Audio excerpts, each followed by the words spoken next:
I'm Adam Manis. And I'm Peter Martin. And you're listening to the You'll Hear It podcast. Daily jazz advice and entertainment coming at you. Dude, what was that?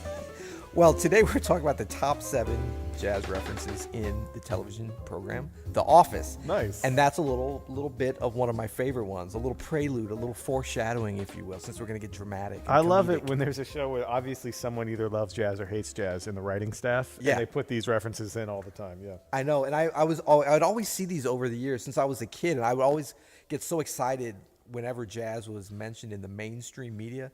And then I was like, man, I should keep a list of these. Yeah. And then as I was coming up to this, I was like, oh, that's why I should have been keeping a list. And I never did. I had them floating around in my head. Yeah. And I knew The Office. I'm a big fan of The Office. And then, of course, the show's been off for a few years. But it's sort of cycling back with some young folks. Your kids aren't old enough yet, but they'll get into it. Yeah, yeah. And, of course, all this stuff is available on Netflix or whatever. So No, my kids watched B-Movie. Seen this B-Movie? No. And there's a thing that Jerry Seinfeld does. He's done it in other shows, I think, where he says, "You like jazz?" And now my little 6-year-old son, that's all he says. Like, Right. he's like, he looks at me, smiles, and goes, "You like jazz?" Right. Yeah. Well, it's just like the perfect intersection for him between, dad's world Right, and exactly. some mainstream media, Totally.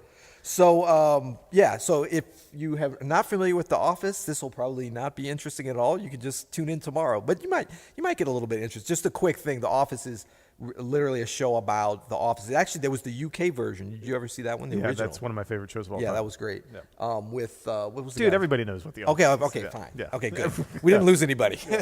Okay, good. So the first one, let's jump right in because we actually may have more than 7. I got excited. And what happened was I remembered all these, but it's surprisingly hard to find these. Like I thought I was just gonna be able to Google like jazz references, The Office, and then you get a bunch of stuff about like the Utah Jazz basketball Turns team. out no one cares as much about Well, the it's like music. all the stuff is on there, but going by, there's such little references, but there's a lot of them, Yeah. So some of the ones that I kind of remembered I couldn't find, but I man. found some important ones. This is a big one. This is the first one. So this is just to kind of, let's see, so let me roll it back here. This is Dwight and Angela, and I think this was like a deleted scene or something I heard later, but I remember seeing this. Maybe I saw it as deleted, but they're outside talking, and it has nothing to do with jazz. So it, like most of the references, it's just totally random. Let's hear But it. here it is. You're not stupid. Jazz is stupid. Jazz is stupid.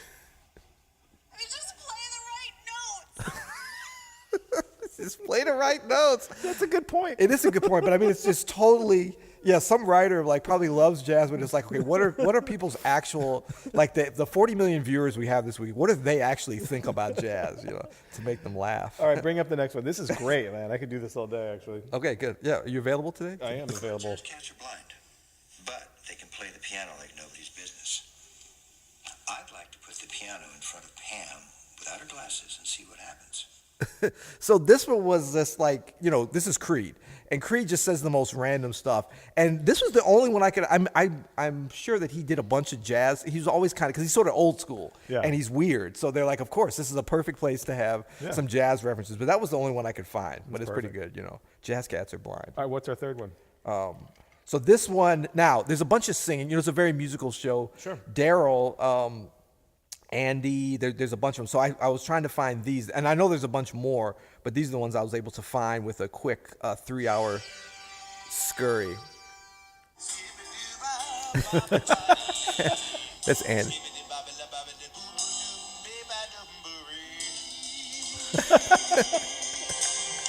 How good is that? Nice scatting, man. Thank you. I think I said dupe instead of boop at one point. Not bad, fellas. Better than you look. Hey, screw you. Yeah, so I that's think I Andy. said dupe instead of boop. Yeah. I mean, again, it's just like what do people think about jazz? It's like going back to the Louis Prima, the what was the Disney movie where he's just like scatting out in the Jungle Book. Hey, boy. All right, what's number 4? Oh, I guess I'm gonna do all these today. That's Well, okay. Yeah, man, you got the phone up. You got All the phone right, so up. then it got me thinking. I was like, I know there was times when Daryl was scatting too, and then, oh man, how do I get man, I'm off my game here. Can you pull up the next one? How's everybody doing today? I'll see what I can do. Oh, wait, maybe I can get it. You got it? Open. Yeah, here it comes. We're high tech here. So this is Daryl, and this is like some scatting, I think, and then also a little bit of like inside stuff. Gives me freedom to improvise. It's like jazz. Gives me freedom to improvise. It's like jazz. So that, like, you know, he was totally not talking about jazz and some of these things, and then he, you know, he kind of does. So the thing about Daryl is the actor who plays him is actually, I've met him before. He came to a Craig gig I Robinson. did. Yeah, Craig he's a Robinson. musician, right? He's a musician. He's a really good piano player, good singer, musical guy. His brother, his younger brother, they're both from Chicago, is a really good jazz pianist on the scene up in New York now.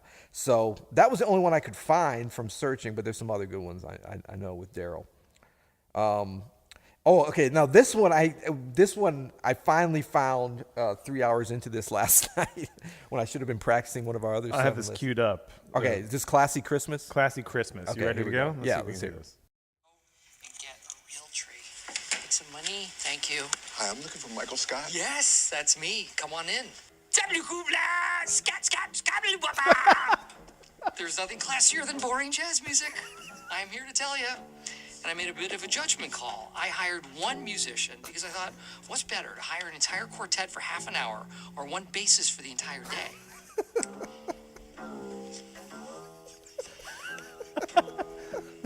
Hey, any volunteers to So now, I mean, there's a lot to unpack there, as we say. That was so great, man. So the first thing is, I think this guy's like I couldn't find the other part, but I think it's like his neighbor, the bass player, bass player. but his condo building or something, because he's definitely showed, like you hear him practicing the background on some other episode, and he can't play it all. He's just like, I mean, it would sound like me or you just like detuning the bass. It's probably a writer on the show. I'm telling you. I love that. There's nothing classier than boring jazz. So great, man. And this is from the episode "The Classy Christmas." Oh, man. And Michael's trying to make it classy, and you just why hire a whole trio? Just hire a solo bass. Actually, I've had clients suggest that to me before. Of course, clients. That's classy right there. Hey. All right, what's the next one? You got the next one? I do. It's on YouTube. It's The Basketball is Like Jazz. This is classic. Oh yeah, and you know this is one of the first episodes. It wasn't the pilot, but it was in that first pilot season. That's right. I think this was one of the first episodes that wasn't based off of the UK show. Right, where it was because kind they of don't play American. basketball in the UK. They do not. And this one I had trouble finding a good version of, and it'll be funny though because I think you can hear it at least. Here's the quote. Basketball is like jazz, you know? You're kind of downbeat instead of pop. So it's like this is somebody that put it up on YouTube As they were watching. as they were watching it and laugh. That's why you heard them laugh. But he's like, basketball is like jazz. It's all boop bop, boop boop bop, boop That's boop right, bop. yeah, yeah. You know, the usual kind of stuff. That's good. That episode though is amazing. The basketball is great. So for the seventh one, I added one. Okay. That's not from The Office. It's from Seinfeld, actually. This was a whole episode arc where Elaine was dating a jazz musician, a tenor saxophonist. And something happens in their relationship where basically after she convinces him of this thing, he loses his sound. If you want to bring it up there on the old YouTube. Okay. He loses his sound and she like, after he loses his sound also, she's like, I'm out. Okay. Here we go.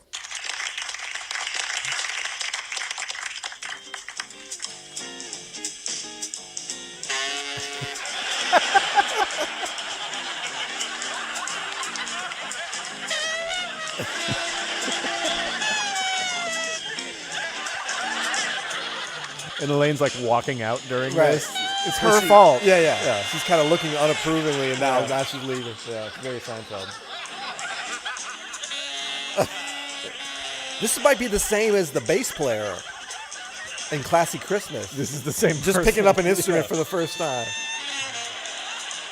But could he actually play earlier in the episode? Yeah. Oh, he could play. Yeah, Okay. yeah. No, it's worth. I don't want to get into it. It's a little dirty, but it's worth checking out the whole episode. Avant-garde jazz. There Yeah, you go. yeah. That's good stuff. Good stuff. Well, this was fun. This was fun. Yeah. I mean, I love. I mean, really, it's all about the sort of mainstream jazz references, and I just want to give a big shout out to. It didn't make it in because I couldn't find anything, but I was sure there was a James Spader jazz reference somewhere. He's a huge jazz fan in real Yeah, life. and right? he was only on The Office for a little bit. He was kind of the boss, and it was a little bit of. I always thought he was great. He played Robert California. Yeah. A lot of people felt like it was a tough role to fill. after Steve Carell. Exactly. Yeah.